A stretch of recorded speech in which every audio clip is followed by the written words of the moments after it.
Well, hey there, fellow streakers. It is that time again. That's right, it's the podcast. And today, Jamie and I are going to talk to you a little bit about building your streaking floor. We've had a couple of recent experiences that have allowed us that opportunity. So let's get streaking. Hey, Jamie, how you doing? Good. How are you doing, Jeff? Good. So we're going to talk about building the streaking floor today. I know. I'm excited because this is something that we talked about extensively yesterday on our walk. And it was quite the walk. It was quite the walk. We are on vacation, and we picked an Airbnb. You picked an Airbnb that we thought was close I thought it was closer to where we wanted to to where be we for our wanted last to go day. for our last day. Well, we got to tell everyone where we are. Okay, I mean, we're in Maui. We're in Maui, but we just- leave Maui eventually, and that's sad. Yes, it is. But we have an Airbnb close to Lahaina where we wanted to spend our last day going shopping. But we didn't rent a car Right. because when we went to rent the cars, they were all gone. So we haven't had a car. So we were going to, we thought we were staying someplace where we could just walk and go shopping, which we are. Mm-hmm. We just didn't realize the walk wasn't a mile, that it was 8 miles away from where. Yeah. We didn't realize until we actually looked at it how far the walk really was. Yeah, 8 miles in a car is not so bad, but 8 miles in a walk is a little bit different of a story. Yeah, I would say. So we mapped it all out, and at first we're like, we can just, and you and I both were doing this. Right. We're like, when we mapped it all out, we're like, okay, this won't be so bad. But then we looked close, and there was a couple places that there really wasn't sidewalk, like you're on the main highway, and we're thinking, how are we gonna do that? So we were thinking we should just Uber, and just go. And I wrote a little post on this on our streaking app as far as welcome to my brain and what I was thinking. And because we were just being very relaxed. It was a very easy day. Yeah. We weren't doing much of anything. And I thought to myself, well, I want to keep the streak going because we are at 356 weeks and counting of 6 days, 6 days of walking or running at least 1 mile. And so I thought, you know what, I want to keep this going. I didn't think we want to keep this going. I was thinking, at what point am I going to walk today?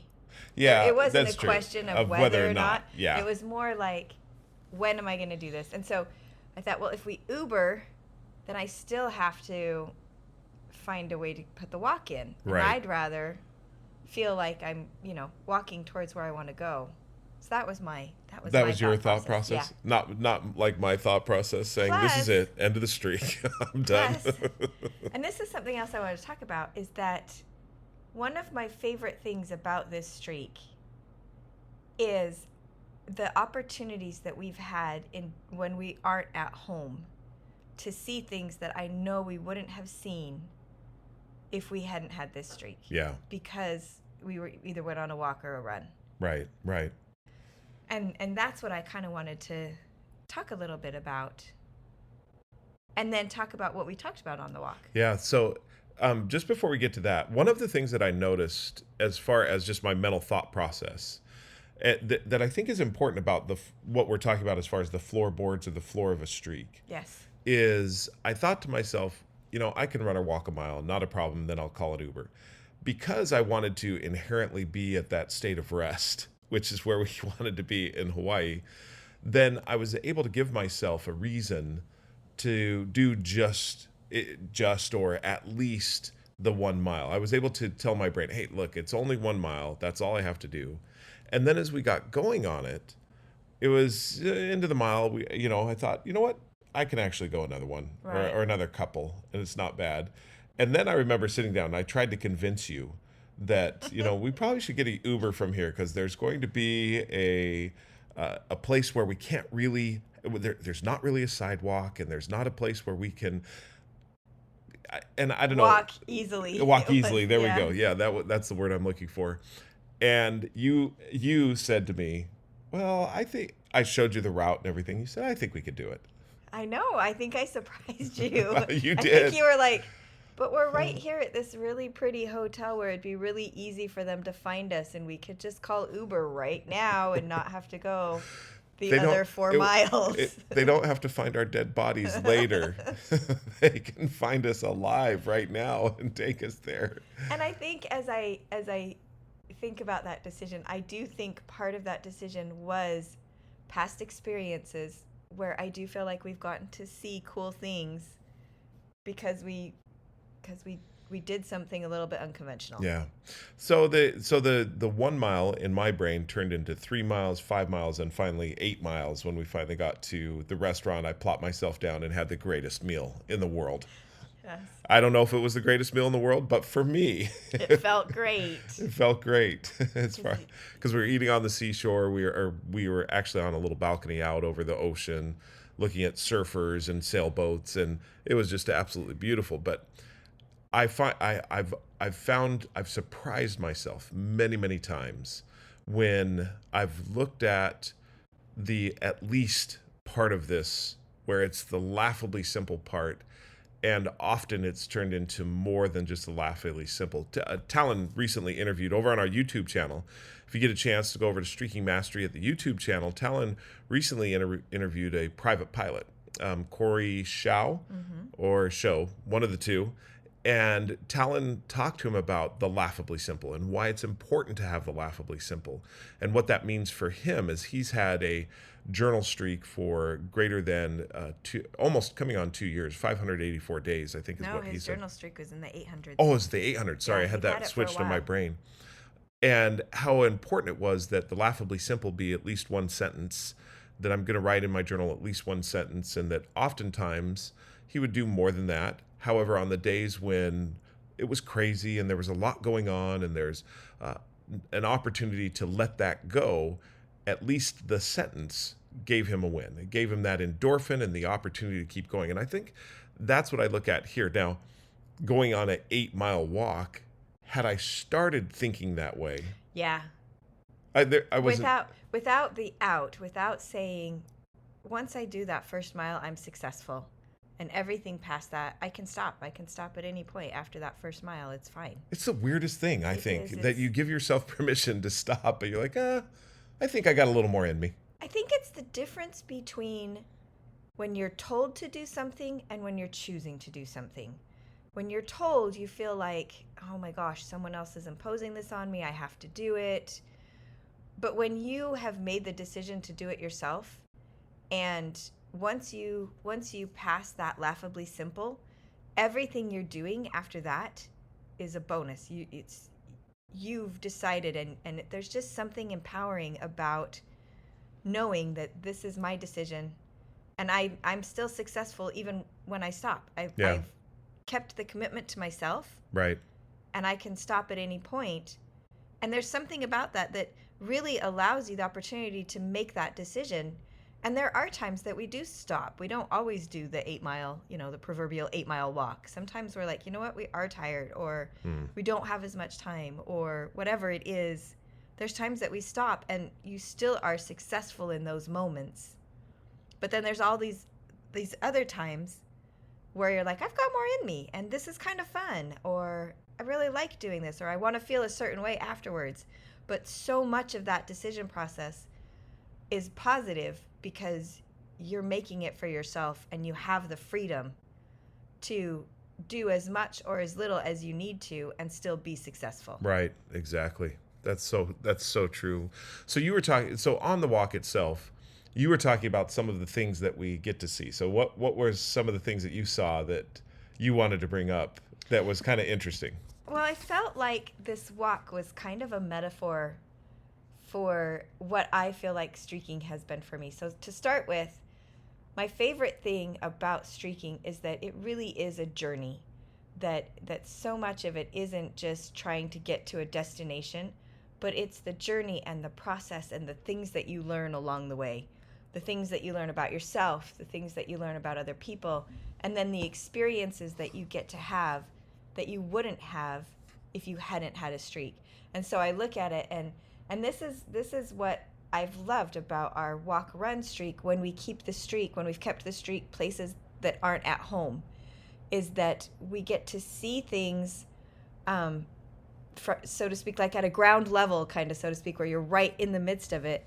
because we've chosen to go out and walk or run in that location. Hmm. And so our walk started off just walking through where we were staying at our Airbnb, and then it kind of went to a more residential local area where we got to see some of the houses where people who live here all the time and look at the houses that I'm like, okay, these people live in Hawaii. Right, I wonder right. what that's like.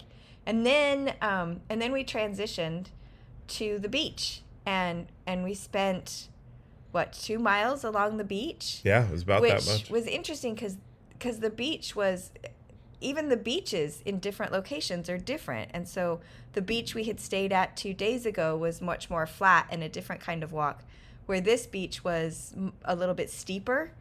And the waves were coming in greater than they had been the day before. But that walk was really fun to be along the Meaning that beach. she got wet I did. because I got of a couple my surprise entire waves. shorts got wet, which I wasn't planning on. But it was also interesting that I was thinking, oh, this will be a great little walk along the beach.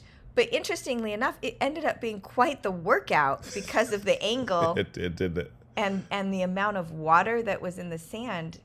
And so after 2 miles, I was ready to be done walking on the beach. I'm like, all right, I'm done with the beach. Let's do the sidewalk where we had this choice. And then there was one part where we walked past, we were able to go up on a sidewalk, and we stopped when we transitioned from the beach to the sidewalk. We needed to rinse off our feet. And so we were sitting there kind of getting our feet all desanded. And as we're looking out, we saw whales. I think that's a new word. Desanded. Desandified. Desandified. But the whales. Yes, so we got to sit there and we watched the whales, and we saw a woman feeding pigeons right there on the beach, which was also fun. Also fun to see how quickly those pigeons multiplied as she fed them. Yes. We got to see sandpipers, which is another kind of cool bird that's along the ocean front. And then another kind of bird that I haven't figured out what is yet, but just being able to sit there and watch this time of year, there's a lot of whales, and we sat there for probably 20 minutes and would just literally watch the whales jump out of the water, land back on their back. So it was like this fun little moment. And when she says watch the whales, we're talking about fully out of the water, big, huge humpback whales that would come up out of the water as if in the movies, which I only thought ever happened in the movies, but they actually are coming up out of the water. And one of the ladies that walked by, she was describing to us a little bit, because she had pointed it out, that, hey, the whales are out there. And she said that what they're doing, or what she had heard that they're doing, is scratching their back. Yeah. Is that as they come up out of the water, they come back on their back and scratch their back. But it was absolutely amazing. Magnificent. Yeah. Really amazing as far as watching these whales jump up out of the water. So then we transitioned to another area that is more hotels, and we walked past one of the most beautiful golf courses. It was gorgeous. And just to be Jamie there, wanted to trespass on it. She wanted because so this is where we ran out of sidewalk. This was great. And I thought it was, at first, because it was close to the freeway, I thought it was a park. So I'm like, oh, we can just walk down this park and we're great. And Jeff's like, that's not a park. I'm like, yeah, it is. He's like, no, it's a golf course. It's private property. We're not going to be able to do that. So we were able to find a place. So we're walking along now kind of a busy street, and we're getting passed all the time by people on their little mopeds, because that's also a cool thing in Hawaii. Everybody drives a little moped. So that was fun, seeing local people driving close on the freeway, but in the little bike section on their mopeds as they drive around. And then we reached a point where we really ran out of sidewalk, and we had to almost bushwhack along this little place where we had to go through these grasses and under these trees. And I was nervous we were going to have to walk on the busy street. The busy street is a highway, one of the highways in Maui here that was full. I mean, completely full of traffic, going about 50, 55 miles an hour. Right. So we come around, and we see what was probably a homeless man, but he's sitting on the side of the street with a sign that says, "I am literally Jesus." And I thought, how interesting. How interesting. Definitely had a thought about that. Yeah. So we come out of this little place where we'd been bushwhacking, and I was like, oh, we're going to have to walk on the street, the highway. But then there was a trail that obviously people had had been on before. And so we come down around this little trail, And and we come out happen on the local cemetery. in the middle of a local cemetery. And so we got to walk through the local cemetery and then back down through. And then we found what's called a rain garden, which is a way of capturing the rain. They create a garden area that captures the rain that falls, but also the runoff from the streets and the sidewalks. And then it funnels it down through this area that they've planted that allows the contaminants that are in the water to be absorbed more in the plants and in the ground so that those contaminants aren't going into the ocean. Which are ruining or Which just can are ruin breaking down reef. the coral reef. Right. Yeah. And so that was fun to see a rain garden and to learn about rain gardens. And then we did reach a point that we did have to, I thought we were going to again have to cross over the barrier and walk on the street. But we ended up finding, so there was a little wall. I guess it was a big wall. It was a big wall. Where the highway was on our... Let me just describe this one. The highway was on our left, the ocean was on our right, and we were walking across the top of this wall, and we were either falling to our death on lava rocks there's about on the right, sheer break or we were off. stepping out into traffic to die. And it was about, how big do you think it was? About... It's probably about 18 18 inches. Yeah, 18 inches, inches. maybe 24 inches that we walked upon on That this we little either path. had to, there was the barrier for the No, road. I didn't or- think you would do it. Guys, I did not think that Jamie would actually make this this walk across this. Now, it wasn't long. It was, what would you No, it say, wasn't too long. about 100 feet? Yeah. Maybe? And then it did end, and we had to cross the barrier. I was like, oh, we really are going to have to walk on the highway. And we did, but only for like It was like 10 2 feet. or 3. Yeah, it I wasn't mean, it very wasn't long. anything. And then we had reached Front Street. And where we were wanted there. to- And then we had made it the rest of the way. And Yeah, we sat we down made in there. another- So you had mentioned at the beginning of this that it's somewhat of a metaphor that you looked at, as far as a metaphor either in life or a metaphor in streaking or a metaphor in some of those areas. What was your thought on that?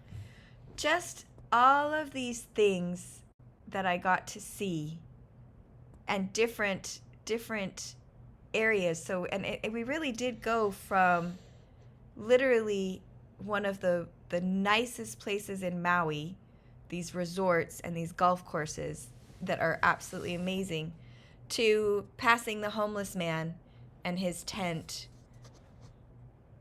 along the ocean. That obviously was where he lived. And so just, I feel like that's kind of how life is. There's these times in life where you're in the best places. You're in the most You're in the gorgeous, best places emotionally. You're in the best places mentally, physically, whatever it different is. things. Yeah. Like there's these times in your life that you're like, I am in the best place.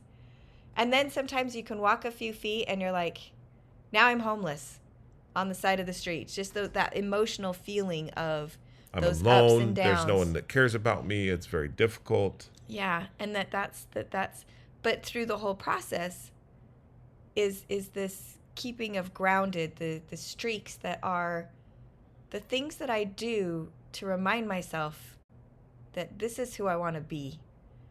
Both in those times that are great and I feel like I'm kind of, on the top of the world, and through those times where are awful and I'm at the bottom.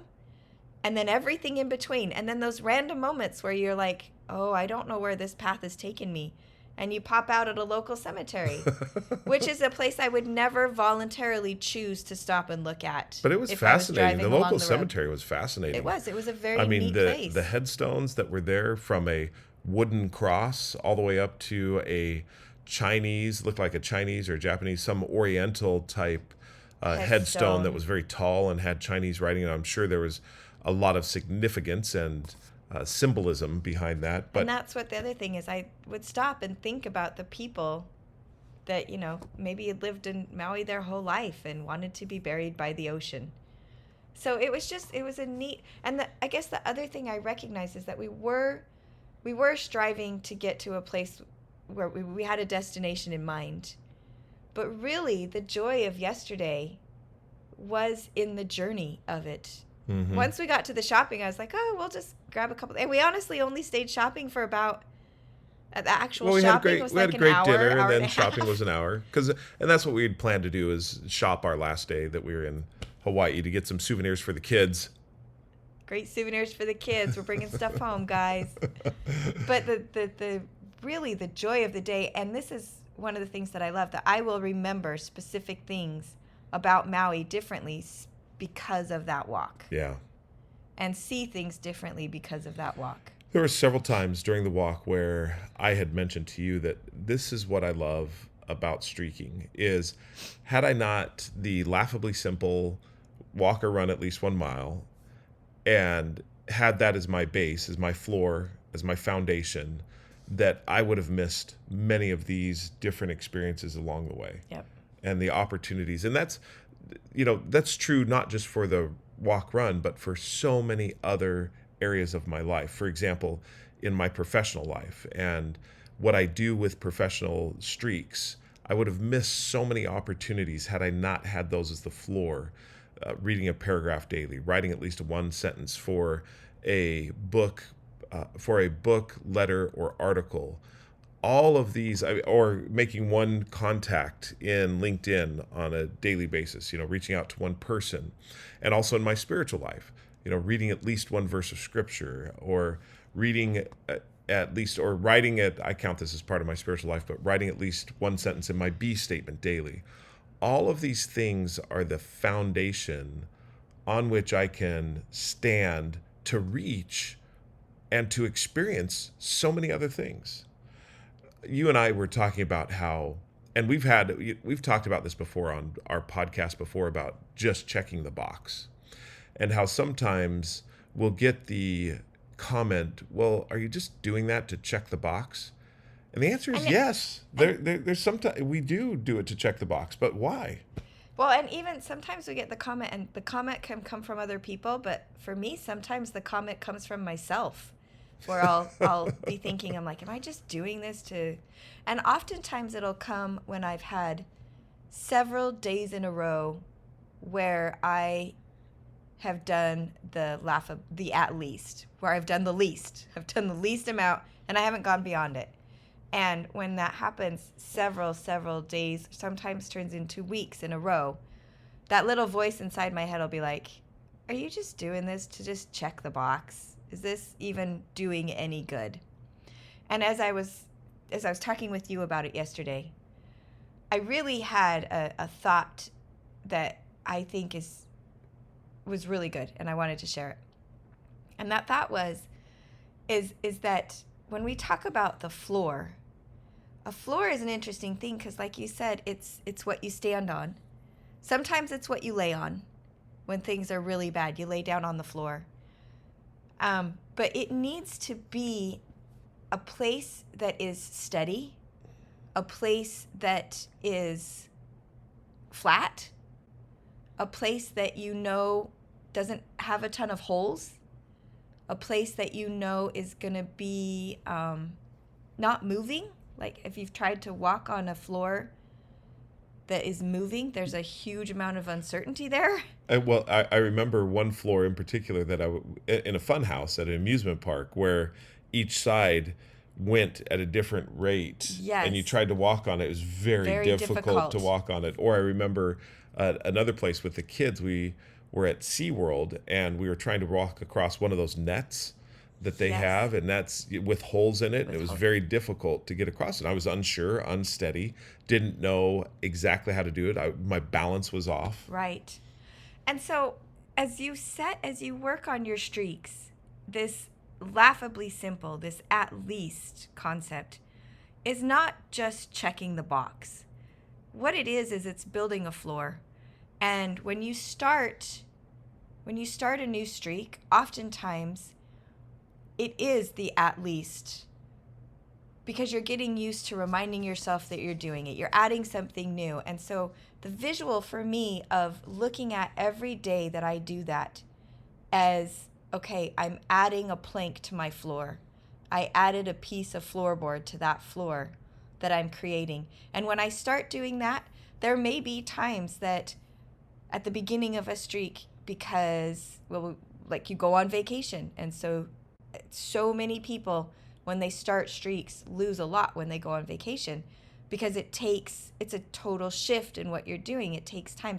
So now you've lost all these streaks, and you're like, great, I lost everything. Well, you're rebuilding a floor, and now you've got a little bit of a gap, but don't stop building that floor. Start again, putting the planks in one at a time. Mm-hmm. And then you've built, and over time, you start to have this foundational area in your life that becomes a solid floor. And there's times that you continue to just build the floor. You just do the at least for a prolonged period of time. And then there'll be another time that you've built that floor, and now you have this solid surface to stand on to reach for something higher in that streak. Yeah. And that's where you're like, okay, I'm not doing the at least. I'm reaching. I'm actually doing a lot on this streak.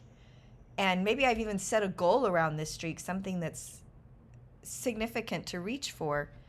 But I'm always keeping that floor. I'm always reinforcing and building that floor, creating this solid foundation to stand on. Yeah, never to go beneath it. As we look at last week, we talked with Chris Dancy, and as we talked with him, the most connected man in the world, and as he considers his record keeping and what he does as far as the streaks of his floor, I was impressed that every day he writes his journal, and he talks about how he felt that day. And it can be a simple statement, or it can be a paragraph or two. Mm-hmm. What that did for him is give him a basis and a foundation on which he could then start to make changes that he wanted to make toward who he wanted to be. The other thing that he did is on once a week, he and his spouse looked at what had happened in the week and their intentions for the week. And that was the other floorboard that they had in place in order to continue to progress toward who they wanted to be. That's the beauty of the floor of the streak, is you never go beneath it. Now, one question that people may have, and that maybe people may be thinking is kind of nuts. We're in Hawaii, and we're choosing to keep these streaks alive. We're choosing to do it. Can't we just take a break for a little bit from the streak? I mean, why not? We've been doing some of these streaks, like, for example, the run walk streak is now over 6 years. Why not just take a little break and then pick it up when we get back? So I think about, Does that cause a little bit of heart palpitation in you to think that you might not do it? Some of because of the ones that are longer, that I'm like, well, I'm not going to break those. But I also look at it and think, as you were talking, I was thinking about how I felt about doing my streaks, why I've been here. And taking a break, I would say in some of them, I haven't taken a break from doing them, but definitely probably half of them each day have been the at least. Like, there haven't been a huge amount of mental effort put into them. Mm-hmm. I just do it real quick and like what are some of the ones that you've done at least? For me, I started a journal streak, and it's currently 34, 35 days old, maybe a little bit more than that. I've done the at least in that. I've written a sentence, because that's my at least, right, for quite a few of those. So I've loved keeping my journal, because here's what I've loved is that I've kept a record of what we've done each day. Uh-huh. And so it's been fun to go back and see that in the different emotions that I've had as we've been here, and I've been able to jot those down really quickly. Oh, wow. And so I've loved that. Keeping my scripture reading, I haven't missed that while we're here, even though for most of it, it's not like I'm reading chapters of scripture. It's been just 5 verses most of the days. Although there were 2 days that I did enjoy sitting out on the balcony, or the lanai, it's called here in Hawaii, the lanai, listening to the ocean and having the chance to really read my scriptures for a while. Yeah. Like, that was really great. That was I loved cool. that. Also, obviously, our run walk, all the different places that we've been able to walk or run. I've had a couple runs.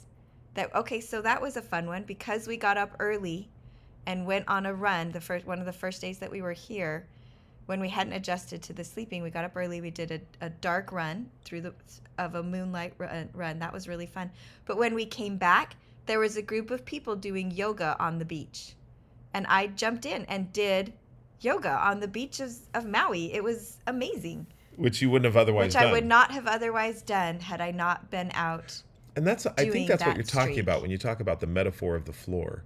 There's so many times where when you have that floor, you start walking on it and you realize that you can do so many more, and you come across so many other different things that you can participate, in which you can participate. Right. And I think the thing that I have loved the most is, I think that's why when we were on the walk yesterday, I was thinking so much about the floor, because there's been a lot of my streaks that I am doing the laughably simple part of it. But even being far away, I'm still thinking about the things that are important to me. Yeah. At least for a moment. Mm-hmm. And thinking, it's not that it's just checking the box. It's that I'm keeping that floor strong and consistent. And it's not that I have to be reaching 24/7. I don't have to be constantly putting myself in this place that you've got to be striving to do this, and you've got to be striving to do this, and you've got to be reaching for this. Instead, I can do something laughably simple every day that reminds me that it is important to me, and I'm doing it real quick because I'm someplace else that I've got a lot of other Right. things I want to be doing that I won't have the chance to Right. do when we get home. Right. But I still have the opportunity to remind myself, oh, this is who I want to be, and I'm just going to do tiny little thing to contribute to that. And then I'm going to bed because I've had a great day. As we've been here, and as I think about the question that I asked you as far as why keep these streaks alive on vacation or when you are outside of a regular environment, I think about the opportunity to stop doing them altogether, even when I'm on vacation. In other words, I take a vacation and it goes even further than that because I've given myself permission to not do it anymore. And this gives me permission to do it at least the floor of the streak so that I can keep it going because I don't want to miss out on so much more that we have available. So, which I love, I was thinking as you were talking, my streak, my geography streak is to review one thing in geography daily. Yesterday's geography streak came, what I did for the streak, and I didn't, was while we were in the Uber, you had asked where our Uber driver was from, and he was from the Philippines. And then you asked, oh, what island in the Philippines? And as he was telling you where you were going, you pulled up the map on Google Maps and you were looking and you're like, oh, is this the island that you're on? Right. I looked over at the map and was figuring out where he lived. That was my geography streak yesterday, was talking to the Uber driver about where he lived in the Philippines and just taking a second to notice what you were asking and be like, oh, where in the world is that? And where... And haven't you been studying that area of the world anyway? It did. So it was great. I was like, oh, okay, I know about Malaysia and I know about Singapore's close. And it brought a whole thing of why migrate from the Philippines to Hawaii and inspired a whole conversation with the Uber driver. So again, this opportunity to talk to him, but also for me to recognize that my geography streak can happen in the midst of talking about other stuff as well. Yeah. Just by noticing, oh, look, I want to take a little bit of extra time to notice that. But that was it. I didn't go back and do more on that streak last night. That was my geography streak for yesterday. Yeah. I think that that's part of what you talk about too, is the mindfulness that you have, that it's top of mind, that it's areas where you really want to have in the conscious brain or in the frontal lobe part of your brain where you think about it. And the mind share that you spend on it helps you to continue to develop yourself in the areas of who you want to be. Right. Because you do, for example, the geography streak because it helps you to feel like you're continuously learning. Yeah. Is that right? Yeah, and it helps me to feel... Or that's because that's who you want to be, is someone who's continuously learning, someone who's learning about the world or other. Yeah, it helps me just to have a map of where things are, or where people are from, or where I am in relation to the world. And it just, I don't know, kind of helps me feel grounded, I guess. Knowing where things are. Where it's at. But I love that how much I've noticed with this vacation in particularly, that the streaks are things that I want a part of my daily life, and that wherever I go, I can take them with me and do them at some of them at a minimal level that just keeps them alive and a part of it, even though it's not something I necessarily want to spend a huge amount of time on right now, versus other times where I'm like, I am in someplace new and this streak has provided an opportunity to see something or be a part of something that I would have totally missed had I not had this as part of my life. I want to go back to something you just said as far as I'm not going to spend as much time on them right now. I recently wrote an article about this regarding Franklin Covey has the time matrix, and the time matrix talks all about how you allocate time toward important tasks and how urgent tasks often will take from that time that you want to put on important but non-urgent tasks. And they divide this into quadrants. Quadrant 1 are the urgent, important tasks, whereas quadrant 2 are the important but non-urgent tasks. Mm-hmm. And then you've got quadrant 3, which is, as you look at it, they're not important but they're urgent. And quadrant 4, which is not important and not urgent. And to give you an example of that one, binge watching a series. Probably not not important urgent and not urgent. And what I would look at is less valuable than what are some of the highly valuable ones. What I have found is that it's not about time at all.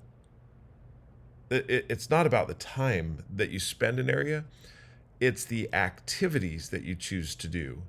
And I want to have a lot of quadrant 2 activities. And I recognize that the streaks that I carry are the quadrant 2 activities. They're the important, non-urgent things.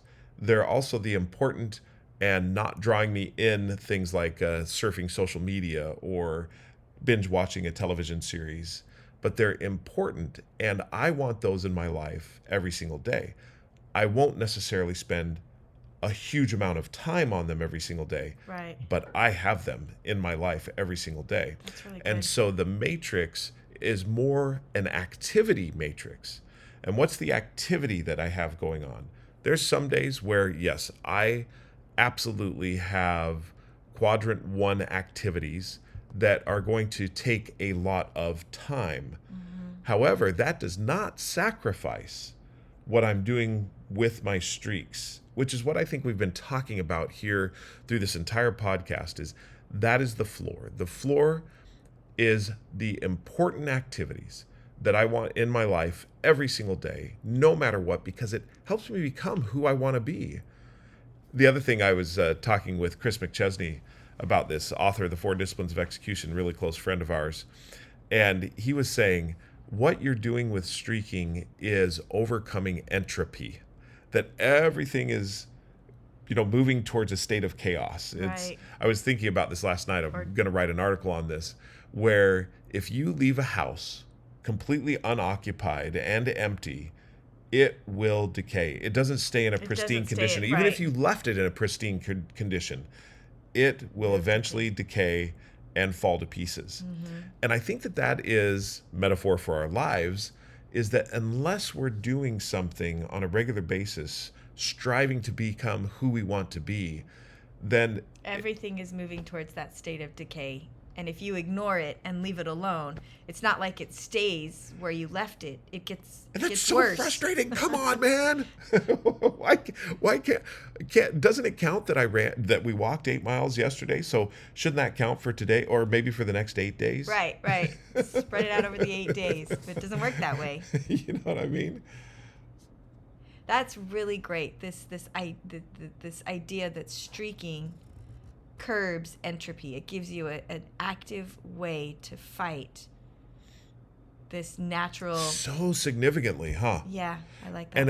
And we'll develop that more as we look at it, because it's a really big idea. Yeah, that's a teaser. We're going to be looking at it more, but it's a really big idea that helps each one of us to look at the streaks and to say, these are the things that I want in my life on a regular basis. And back to the activity matrix, sometimes I'm going to spend a lot of time on those, and sometimes it's a little time, but it's always going to be, and the act of doing it every single day or weekly or even monthly, as you got daily, weekly, and monthly streaks, it's the compound interest over time that adds up to a significant amount in our lives. And I loved when you wrote that article, you included a graphic, I think, that showed the quadrants sometimes bigger and smaller based on the ebb and flow of life. Yeah.